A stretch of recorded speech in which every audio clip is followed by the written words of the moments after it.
And for forward-looking leaders, it is also a powerful catalyst for reinvention. And the key today now is knowing how do you leverage innovation and disruption, not just to survive, but to create a sustainable value. And that is what today's discussion.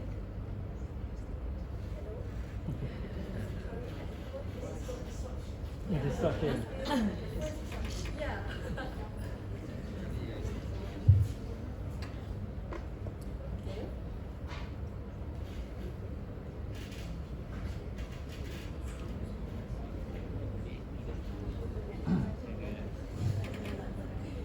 Okay, maybe we'll switch to another mic first. Alright, like I said just now, the key now today is to leverage innovation and disruption, not just to survive, but how do we create a sustainable value, and that will be the content of today's discussion. I'm your moderator, and I am honored to introduce you to these three gentlemen right here, who are the top leaders in the industry. Let's join us in welcoming them. First, we have on my left is Tuan Haji Jamil Bakri. He leads national efforts to align technical and vocational training with industry needs, driving workforce readiness and innovation in Malaysia. Tuan Haji, welcome. Thank you for joining us. Next, to the left of Tuan Haji is Mr. Azrul Osman Rani. He has led major transformations initiative, driving digital innovation and new growth ventures for strengthened PETRONAS downstream business. Mr. Azrul, welcome. And to the left to Mr. Azrul, we have Mr. Shuhaib Ithnin. Did I pronounce your name right? Okay, so he drives the growth of Takaful Group through sustainable strategies while promoting financial inclusion, particularly to the underserved communities. Welcome, Mr. Shah. Okay, now that you have already know who are the three gentlemen today, we shall begin our discussion in defining the cornerstone. So, Tuan Haji Jamil, as a leader who is focused on the foundational aspects of the nation's economic future, I would love if we could start with you.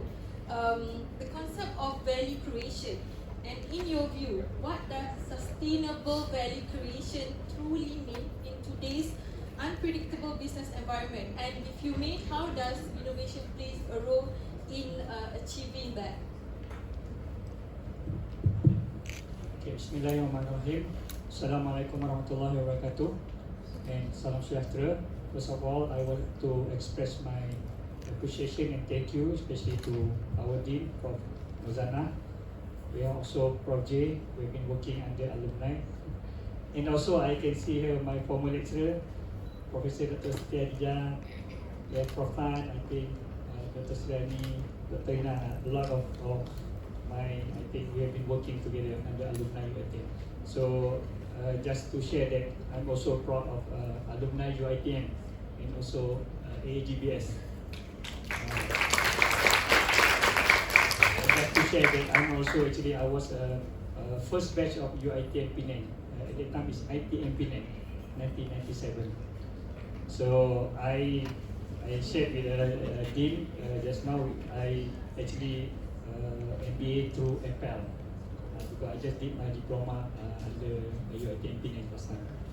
Okay, coming back to the question, we are talking about sustainability of value creation.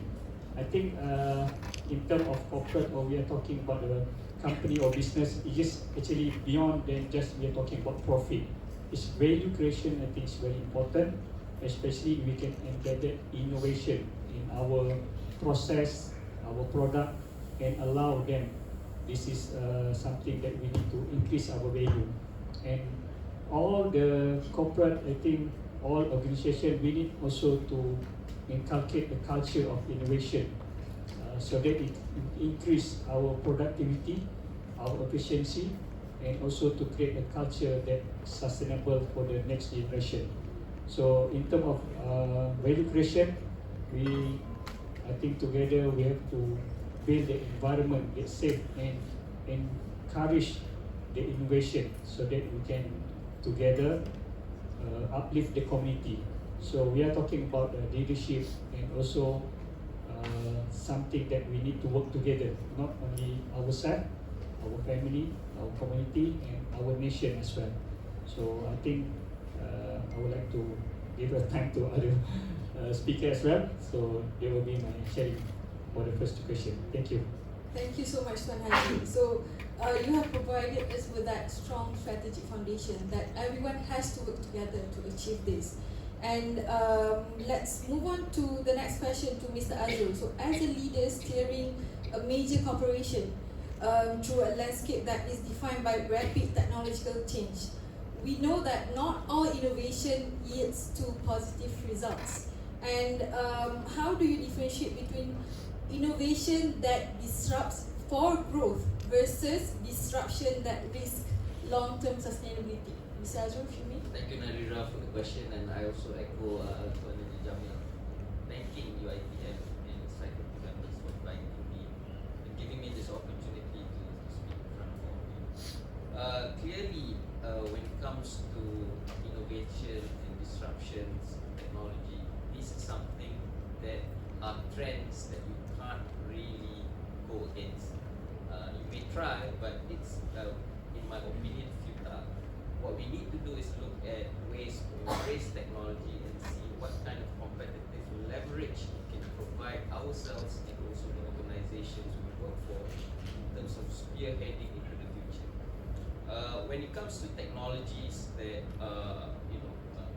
disrupting growth, for example, one internal example within PETRONAS Dagangan business that I run is the technology related to digital applications and mobility movement. As you know, we own Settle, we 100% own the application of Settle. We have anticipated several years ago that globally the world will need to move towards digitalization.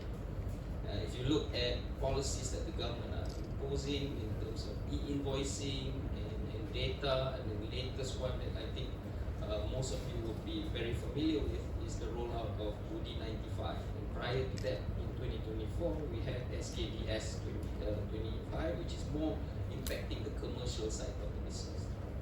Data is becoming an extremely valuable commodity. It is only when we understand data and how to work with data can you de-risk and also spearhead growth. So if I were to put myself in the shoes of young students today, unfortunately I can't reverse back the clock. I try by eating my vitamins and going for exercise, but it doesn't seem to work very well so far.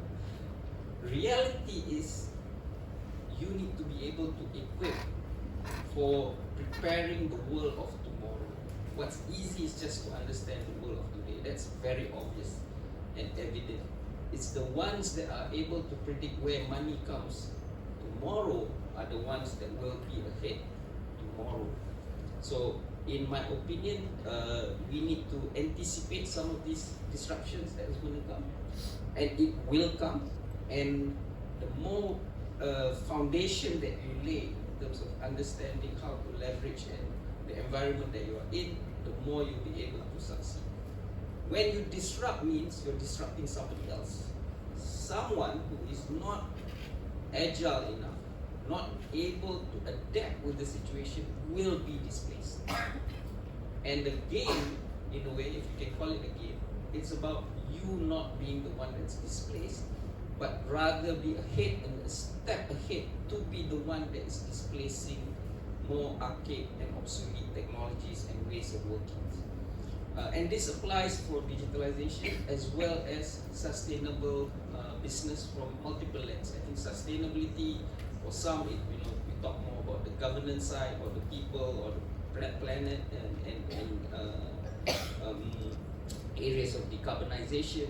And we've seen where Malaysian government is coming, they've also introduced several tax incentives for those decarbonization. So at PETRONAS level, we've also invested in carbon capture and storage that also helps the technology related to decarbonization to make sure that we stay ahead of the game and be able to differentiate our molecules for our products vis-a-vis our competition. Thank you for that, Mr. Azrul. So it's a good reminder that disruption can take many forms, and it is the impact really depends on how we manage it, not just within the organisation but within ourselves. And now I think we shall move on to Mr. Shuhad. So Mr. Shuhad, as the youngest member of your senior management team, you are uniquely positioned to understand the mindset of emerging talent. So would you share your perspective on this? How do you lead teams, especially young professionals, to embrace innovation without fear of failure? Okay, thank you, moderator. But before I answer that question, allow me to quote some of the latest news that I would say. The first one, as you know, 40% of the company globally has started using AI, okay, to automate their daily tasks. That's important fact. And second, in Albania, for your information, students and young leaders in front of me, they just introduced the first AI minister in their cabinet. Have you heard that news? Oh, semua angguk. Okay, so this is something very, very shocking. The world that we are living right now. And the third one, I just read the news where China recently opened the world's first AI-powered hospital. Can you just imagine previously yang rawat kita doktor and nurses replaced by intelligent robot? And the interesting part, this robot can diagnose, can treat, and monitor up to 3,000 patients daily. Dia tak penat, sampai malam dia boleh rawat patient. So ladies and gentlemen, lecturers, students, young leaders in front of me, another simple example of how we rely so much on this innovation. Let's say today, I take all your smartphone away for 24 hours, tak payah lama lah. 24 hours. No ChatGPT to help you to do assignment. No Googles, no ways, what else? No social media. So mine die. So, can you still function normally? That's my big question. Even professor, handphone tak ada beberapa jam pun kita risau, betul tak Prof? Kita rasa anxiety. Sebab ada kerja tak jalan tau kalau tak buka WhatsApp. Correct me if I'm wrong. So that's the situation that we are living today. The technology today is no longer a tool. The technology today has become part of our life. The technology that we use today has helped us in our works, have helped us in terms of our when we make decisions and etc. So we are so relying on this technology, especially AI. So I'm here today with the rest of the panelists. Sometimes maybe some of the questions we don't have the answer, probably.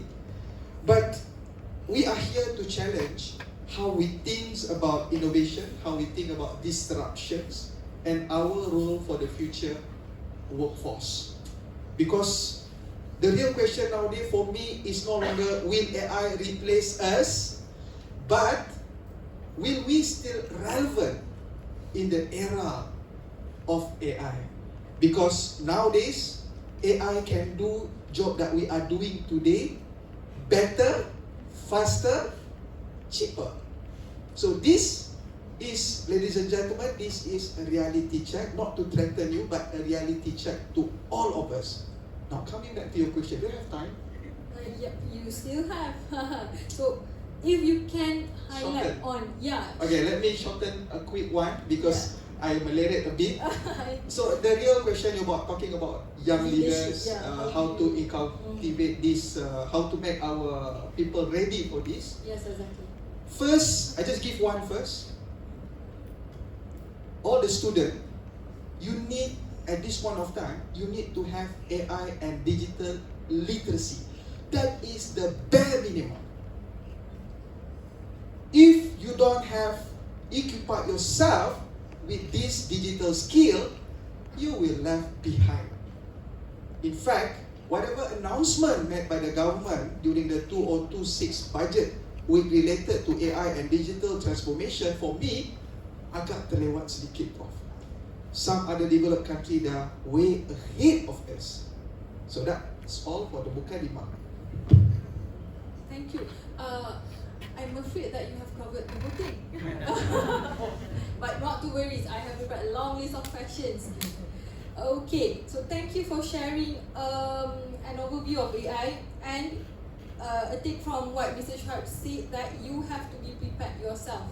You yourself have to be to embrace AI so that you will not be left behind. And so building on that, on embracing innovation, including AI within the workforce. So I would like to turn to you, Tuan Haji Jamil. With the recent budget 2026, it advances Malaysia's sustainability transition through targeted investment, one of which focuses on capacity building. So how does budget 2026 support TVET's role in preparing future-ready talent? Okay, thank you, Ms. Moderator Nadira. Okay, I think everyone aware that actually government is allocating a lot of budget for TVET, technical, vocational education and training.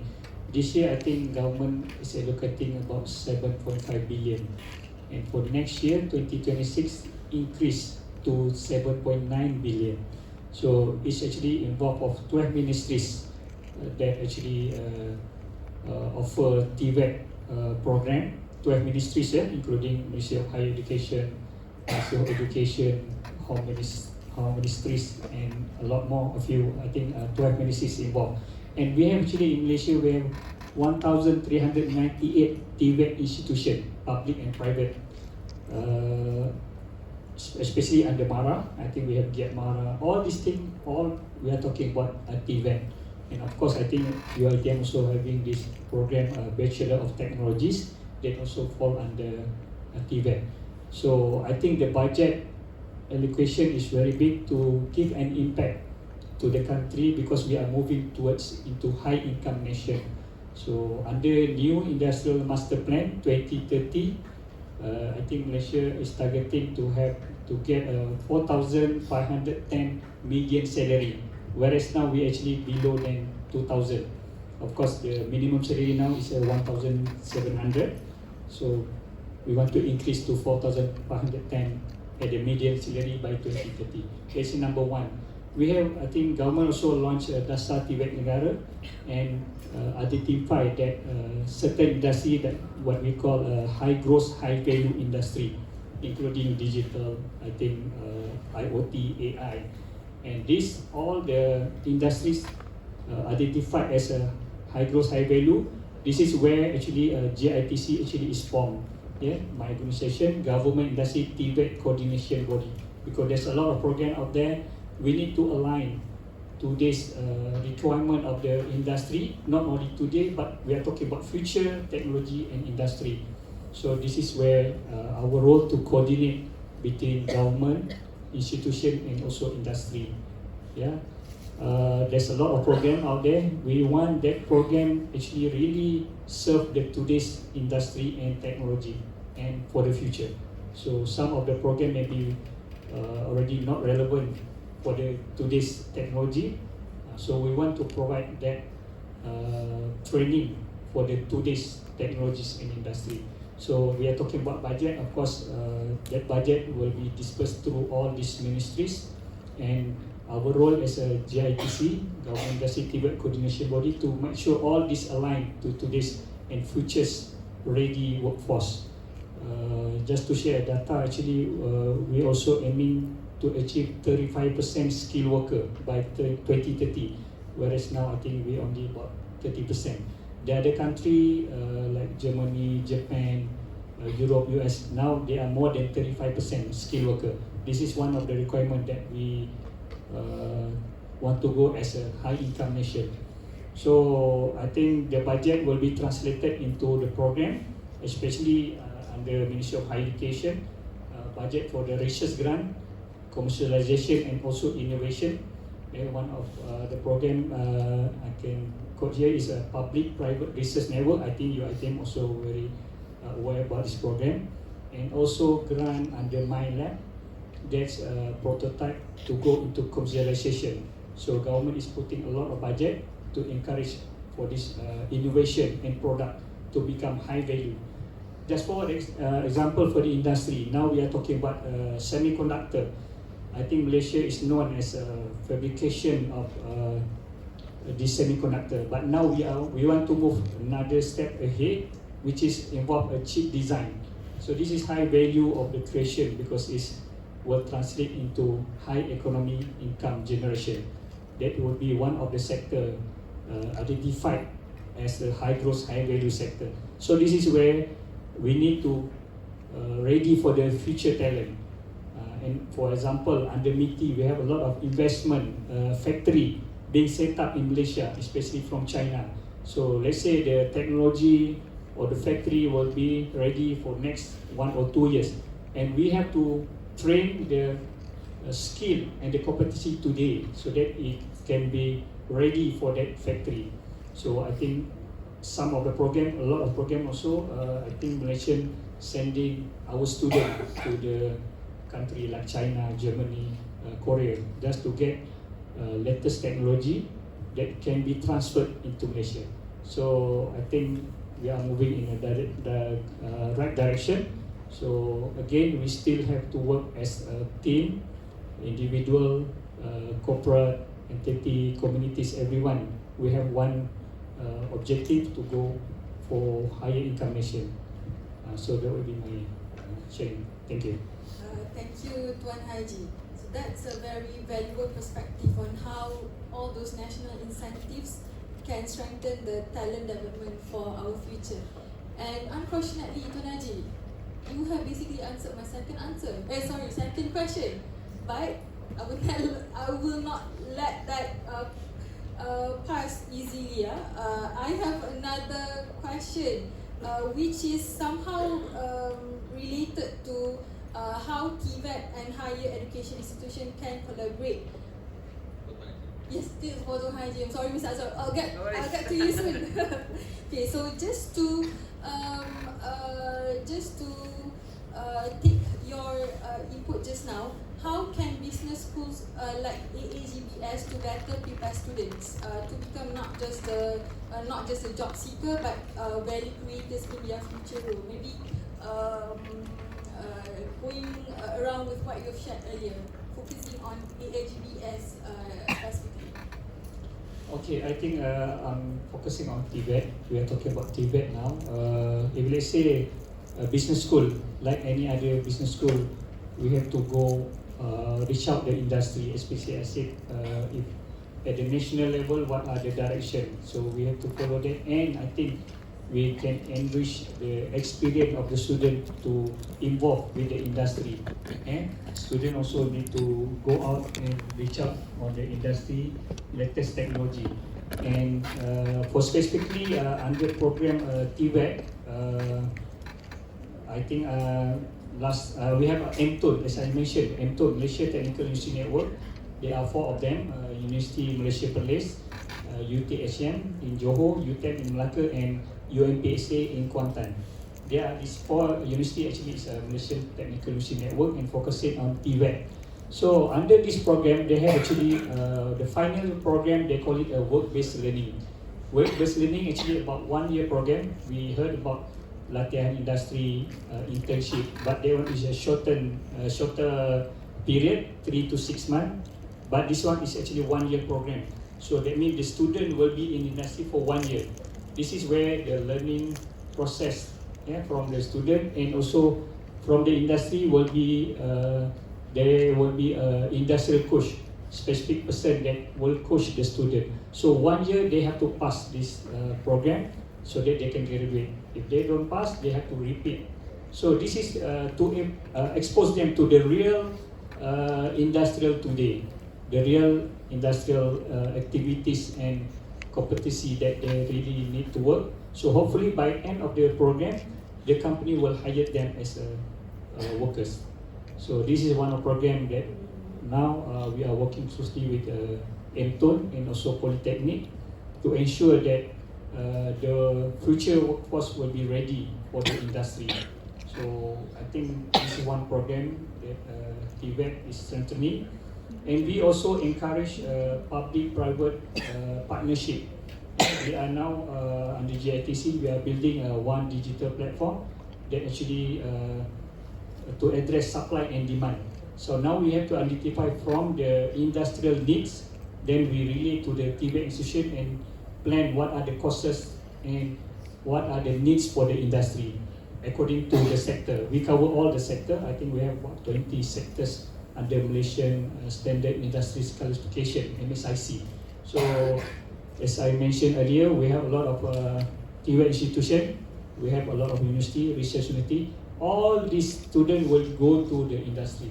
This is where we need to align and match with the skill, right skill and the competency that needed by the industry. So that's my sharing. Thank you.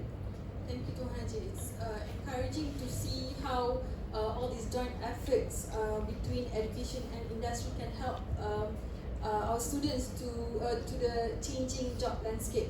And thank you so much for your perspective on that. Now, Mr. Azrul, we'll get to you. So let's bring the discussion to the energy sector. And to Mr. Azrul, government incentive has always been a key driver in pushing the industry forward. And budget 2026 includes green energy incentives and ESG-linked financing. So how might these shape innovation strategies in your sector? Thank you, Narendra, for the question. I think clearly there is a goal, there is an end state that the government is trying to pursue, and it cannot do so without collaboration with the private sector. So policies that are implemented by the governments are typically designed to encourage and nudge a certain direction of behavior of corporations and people to achieve certain objectives. When we talk about those incentives that are designed to attract investments and growth in the sustainability sector, there are many levels that are being considered, such as tax breaks and incentives, even TVET in terms of making sure that there is sufficient pipeline of talents in the industry that's ready to take on these challenges, these future challenges that are talking before about monetizing into the future. And if we are left behind, other nations will be able to, claim that space, and therefore our competitive advantage is compromised. The government is also looking at elevating the floor, but in the context of higher learning, if I were to say where should your energy be focused, is more on the raising the ceiling. So as mentioned by Tuan Haji Jamil, it's about taking on new high value creation jobs, because what we need to do ultimately is to elevate the actual productivity of the country. So when we look at ESG, we know this is a trend that is coming. It's not a question, in my opinion, of if it will happen. That's foregone conclusion. It's a question of when. Is it sooner or later? You have a very short window for us as corporations, as a country. We actually have a very short window before our level of competency in these fields must be elevated to a point where we are extremely competitive. And you cannot deny the fact that carbon taxation is coming. Whether you like it or not, we are still a net exporting country for the time. As a net exporting country, you need to be able to export energy to Europe, to Japan, to China, to Taiwan, to name a few. These countries will impose, as an example, carbon taxation. So if you're not ready to have a differentiated lower carbon solutions for that segment of the world, you will lose out. All profits will be squeezed. And therefore we will not achieve the objectives as a nation that we're trying to achieve. So therefore it is imperative, whether we're leveraging on AI is super paramount. I think that's a disruptive tool that we have not seen since the Industrial Revolution. The amount that's been invested into data centers, into AI learning, and how decision makings are being made. Yes, it's going to disrupt some segments, which may mean laying off. For example, I think recently Even companies like Microsoft and Amazon are looking at further lowering. But it creates a disruption, meaning there's new opportunities that arise. There's level playing fields that we're going to be able to compete. So how we do that in terms of bringing that differentiated solutions and products and services is the key, in my opinion, in terms of making sure that we remain competitive. Thank you, Mr. Azrul. Really interesting to hear that on how your industry is responding to what the national efforts have laid out. And this nicely ties to our next point. So with what you've shared just now, if you may share the biggest challenge in driving sustainable value creation in your sector that is traditionally seen as resource intensive. But although it is, trying to put it as an energy sector issue, I think one fundamental thing still remains the biggest challenge for most CEOs, especially the larger organization that you have, is moving culture, mindset, and behavior. I think that applies whether you're in energy sector, AI, whatever that is. That has to be one of the biggest things that I need to, example, as a CEO of my organization, invest my time, just like in UiTM. Why these type of activities are done is to shape and hopefully influence people to think differently, think outside the box, behave, be more hungry, don't be complacent. I think those are the type of challenges that are universal. So, like the examples that I gave in PETRONAS Dagangan in the last few years, we have created subsidiaries in part as a reaction to realizing that you may need to have certain segments of a business to be digitally born. What I mean is there's two schools of thought. One is you can reinvent your current organization, which is quite challenging because it's been there for decades, and the people that we've hired over the years have a certain mold to them, versus creating a new venture that is digitally born to be able to succeed. So for Settle as an example, they're not based in PETRONAS Twin Towers. I'm based in PETRONAS Twin Towers. We put Settle in Bangsa South. They're ring-fenced completely. Average age is below 30 years old. They're very digitally savvy. They don't come and they probably none of them own a single necktie to begin with, let alone a baju batik. Or maybe they have baju batik now, become quite a Gen Z thing, I see. But that culture is important because that's going to be able to drive slightly different ways of thinking. And if I had the luxury of time, I would love to share more on those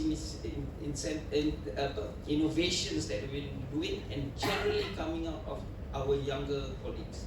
So I'm quite proud of that differentiated culture that we've created.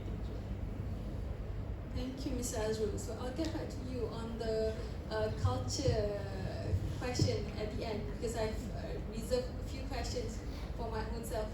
Okay, so now I don't think we should let Mr. Shuhaib wait any longer. Now, to you, Mr. Shuhaib, we are now focusing on the financial industry, if we may, specifically on the Takaful market.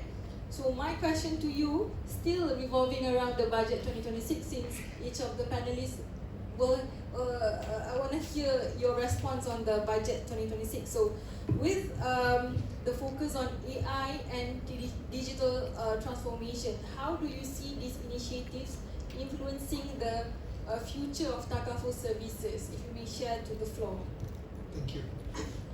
So 2026 budget announcement, there's a lot of grant be given to the industry, 5.9 billion for the research alone, and then there's a lot of tax incentive, tax discount for the companies, for them to send the staff for AI training and etc. But to summarize, whatever bullets given by the government to help us to become AI nation by 2030, to summarize this, I would say three things. The government, in short, investing a lot of monies to make sure Malaysia is stronger in AI. That's conclusion number one. And second, Second point adalah the government wanted to have more Malaysian, especially the young graduates, to be skillful in AI knowledge, digital literacy, AI literacy.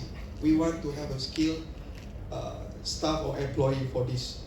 And this tax discount and grant is really help the industry and the company. First, moving forward, we're going to send more staff for AI training. There's an opportunity for the universities and etc. And when we have all these well-trained staff, obviously it will drive growth for the AI utilization, digital innovation, and etc. When this happens, it will translate to faster and more efficient services offered by the Takaful company, because all the staff dah mahir and they can offer this innovation to the company. Because no point we embark into this journey if our people is not ready. The issue right now, the people pun tak ready. So very important for us to prepare people before we embark into this journey. We need to address this challenge. But I also wanted to add, if we have few minutes of time, because we're talking about innovation. For me, not all innovation is positive, not all innovation is good. Some innovation may cause harmful disruption in the long run. Okay, I give you few example. Nowadays, quite popular with BNPL. What is BNPL, ladies and gentlemen? Buy now, pay later. Ada student guna tak BNPL ni? Because BNPL previously so easy to use, right? Even the student can use BNPL. Beli sekarang, pay later. Okay, hutang. So this is good innovation. It help your cash flow. But if it is misused, what happen? You are trapped into debts. This is one example. Another, because we're talking about disruption. As a leader, we need to balance this, Prof. From my industry, another disruption which is happening right now is online Takaful. Okay, where people can purchase online, digitally. Because traditionally, insurance and Takaful product is marketed via agent, heavily relying on agent. Now, do you know that how many total Takaful agent in the market, total Takaful and insurance agent in the market? About 170,000 agent dekat market. If let's say Great Eastern today decided we want all out online, what happened to the livelihood of this agent who rely on the commission for the income? So as a company, we need to balance this out. Okay. This is an additional question to what you said just now. So what are the initiatives by Takaful in helping out the over 1,000 agents that is already out there in navigating around this change of disruption? Okay. To be honest, there is a push by the government, by the Bank Negara itself, to increase the digital literacy awareness so that the Takaful sale, the online Takaful sale also increase. Because currently, 85% of Great Eastern Takaful sale coming from agent, traditional agent. And online sale, to be honest, tak sampai 1% pun. Because we are being careful. If we disrupt this, our business will also be disrupted. So we need to balance this out. So how do we balance this out adalah, we need to increase the product. We need to empower our agent to also use AI. I give you example, the project that we are embarking right now is agent avatar. Usually, agent, dia nak jumpa sehari 3 orang prospect client to close the deal. Now, with his own avatar, he can duplicate himself to see more people in a day. I give you example, contohnya lah, Prof, saya mungkin tak ada masa nak jumpa Prof. What I do is, I hantar my avatar.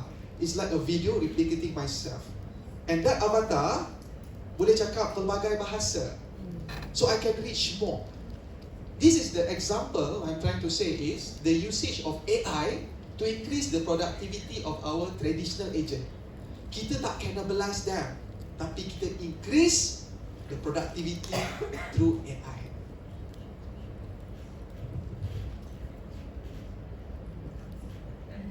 Thank you, Mr. Shah. Just out of curiosity, I couldn't resist. Apologize. It's something I was born with, I guess. I think buy now, pay later is also ethically questionable to some extent. I think it gets, a lot of people behave wrongly in terms of living outside their means. I think I'm quite critical. For us, we made a conscious decision not to go down that route. There was an opportunity presented, and from an ethics point of view, debatable whether this is good. And also, just to add on, a disruptive technology that can hit us all the time are scams that are coming online through a different kind of avatar that are scamming people. Just within the last 1 month in my organization, we've had so many of these attempts to scam our finance people into payment. They've replicated CFOs. We all know about that bank, that Ross, the issues on that. So how would you say we need to? I become the moderator.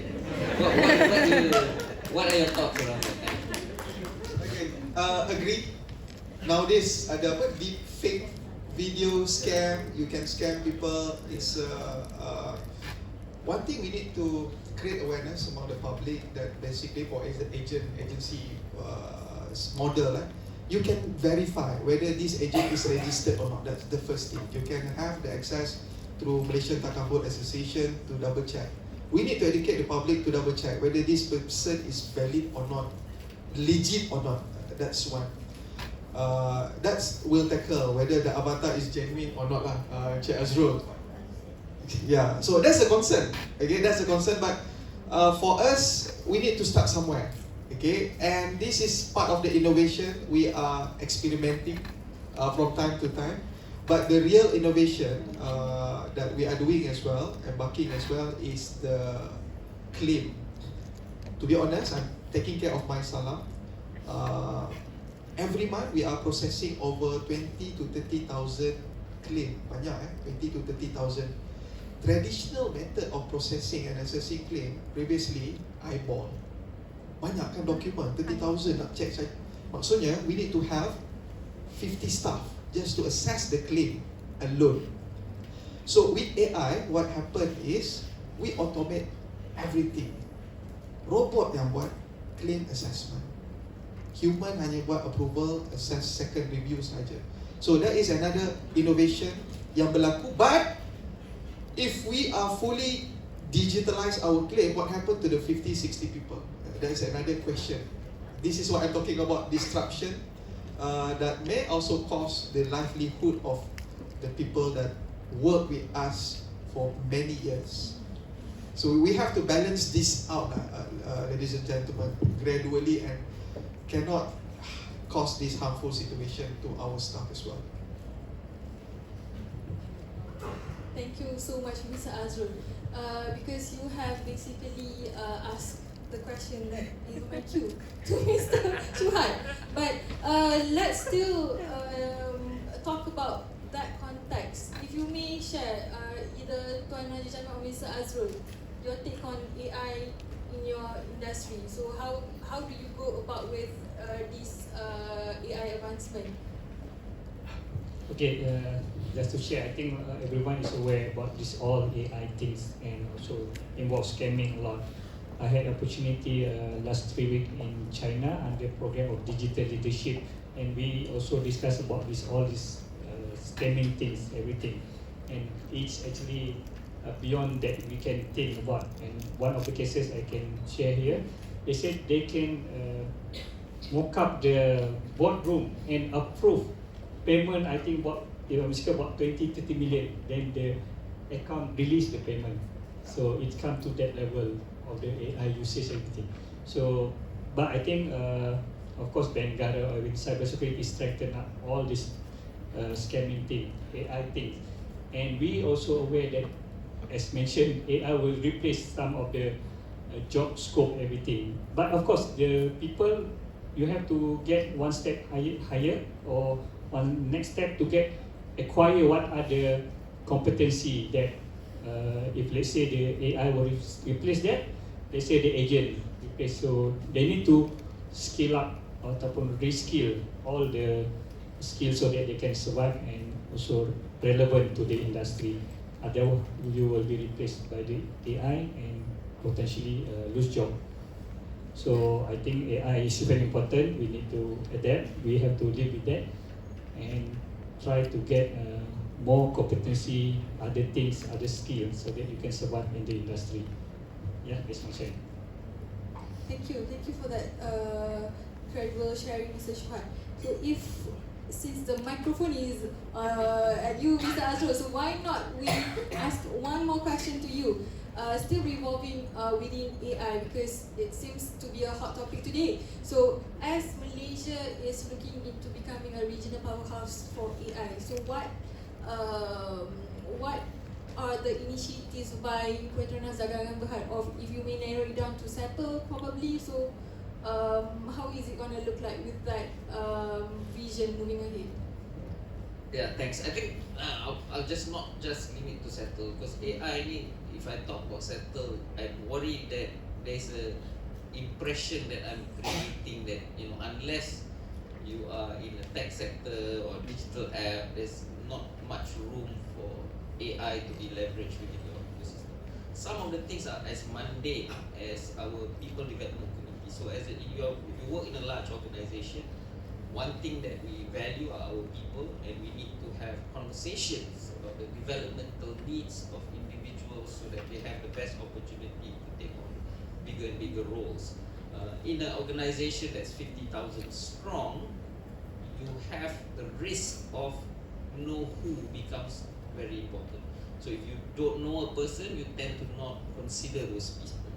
So even as a fundamental basic element, we at PETRONAS level had created a system called My Career X that takes on the CVs, understand the experiences of each of its employees, what they have done and developed, consider diversity, whether it's diversity in gender, race, nationality, age, so that when there is an AI, when we discuss promotion as an example for people to come into the organization, it's a bit more encompassing.